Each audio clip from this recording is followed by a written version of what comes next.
ඔයාලා හැමෝටම කම් ප්‍රූෆ් ගන්න ඕනේ.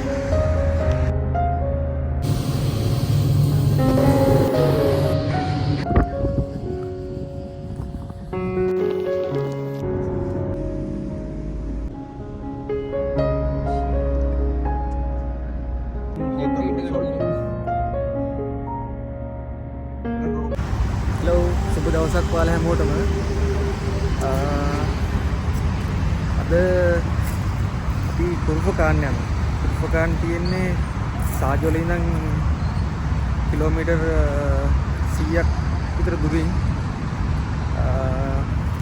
අපි යන්නේ පම්ප්ලික් එකක් තියෙනවා. ඒ අපි හදපු සයිට් එක. අපේ කම්පැනි හදපු සයිට් එක පම්ප්ලික් එකක් තියෙනවා. ඒක හරි වෙලා තියෙනවා. අපි ඒක බලන්න යන්නේ. කුරුපකාන් කියන ලස්සන පැත්තක් කියලා අපේ බොස් කිව්වා. අපි බලමු කුරුපකාන් වල මොනවද තියෙන්නේ, ලස්සන කඳු තියෙනවා කියලා කිව්වා. බලමු ගිහිල්ලා. එහෙනම් අපි යමු වීඩියෝ එකට. එහෙනම් යමු කුරුපකාන් වල.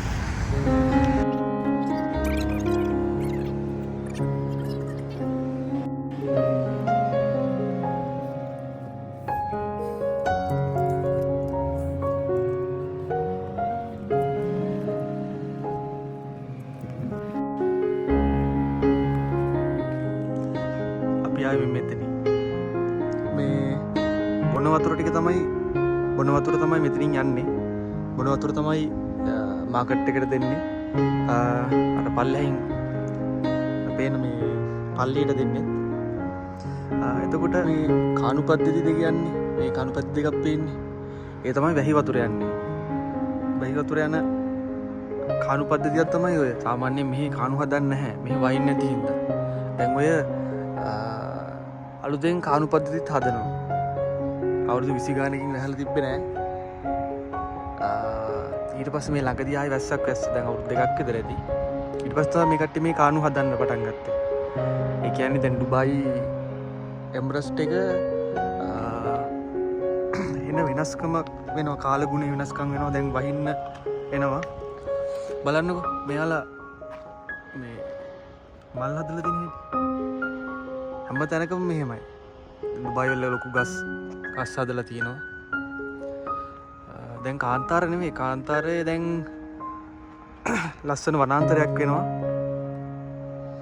ඒක නිසා දැන් සබාදාමත් ඉතින් වැස්ස හිමීට මෙහාටත් දෙන්න පටන් ගන්නවා.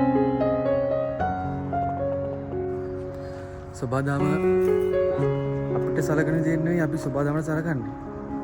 ඒකයි මේ දේවල් මෙහෙම වෙලා තියෙන්නේ. අපි සලකන්න ඕනේ සබාදාමට හොඳ විදියට. සබාදාම එතකොට තමයි අපිටත් හොඳ විදියට සලකන්නේ. දැන් තේනවනේ මේ ඩුබායි සාජා හැමතැනම මුළු එමරස්ට් එකම මේ කට්ටියක පොඩි මල් ගහක් වුණත් කපන්න දෙන්නේ. මේ ඔක්කොම හැමතැනම මල් තියෙනවා. පොඩි වල් පැලයක් වුණත් කපන්න දෙන්නේ නැහැ මේ. එහෙම තමයි මේ සලකලා තියෙන්නේ. දැන් ඩුබායි වලට වහින්නත් පටන් ගන්නවා. ඉතින් හැපැත්තේ මුද තියෙන්නේ.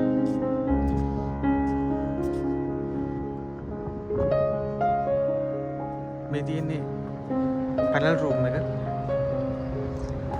මේ පැනල් වලින් කේබල් යනවා. ඒ තමයි කේබල් චේම්බරේ. එදිරින් තමයි ඇතුළේ තියෙන මෝටර් වලටයි ෆෑන් වලටයි ඔක්කොටම ලයිට් වලටයි ඔක්කොටම කේබල් යන්නේ මේකේ. මේ තියෙන පැනල් රූම් එක.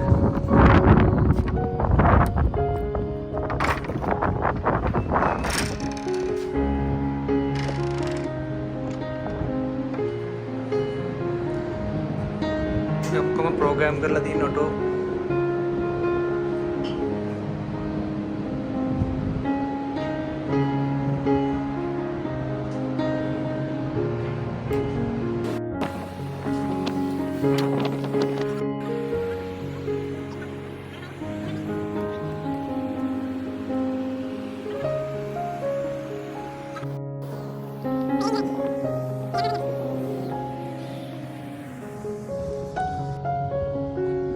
අපි යමුද ටැංකිය ඇතුළට.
ලස්සනයි. ගහක් නැහැ, ගහක් කොළක්. මේක එක්ක පාරගෙන තනිකර තියෙන්නේ. ගලේ පස්සේ විතරයි.